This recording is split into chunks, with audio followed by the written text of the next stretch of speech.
For the rest of this week, our devotions will come from Paul's letter to the Philippians. We're calling it, I Still Have Joy. And here's how we came up with that title. Paul was a hard-charging, big vision kind of person who found himself sidelined in prison. So what do you do when there's nothing you can do? You may be asking that question right now.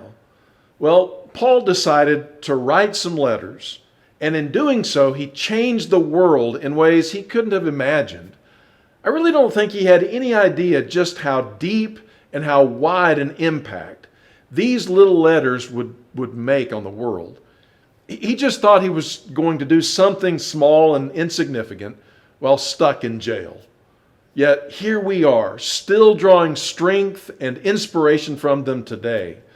And one of those letters was to a little church in Philippi he had started a few years before. And though it was written from a prison cell, it just rings with joy.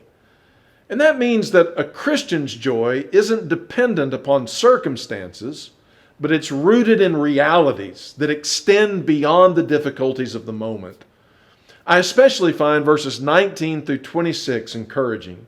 That's where Paul tells his friends that while he desires to be released from prison so that he can return to his work as a minister of the gospel, he's more than ready to die at the hands of his persecutors.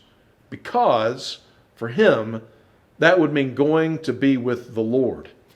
You see, that's what happens to Christians when they die. They don't cease to exist or get absorbed into the universal consciousness. They pass into the presence of the Lord Jesus, where there is indescribable comfort and peace as they await the resurrection when He returns at the end of time as we know it. So no matter where you are right now or what you're going through, Paul reminds us that we can still have joy, not just after all the things we've been through, but in the middle of what we're going through. It's by holding on to that joy that we are able to show a watching world the surpassing greatness of the one we call King. In fact, Paul says in verse 20, his one ambition is to magnify Christ in life or in death. Take the time right now to read Philippians 1. Linger over every sentence and experience the bracing joy that comes from being known and being loved by the Lord Jesus Christ.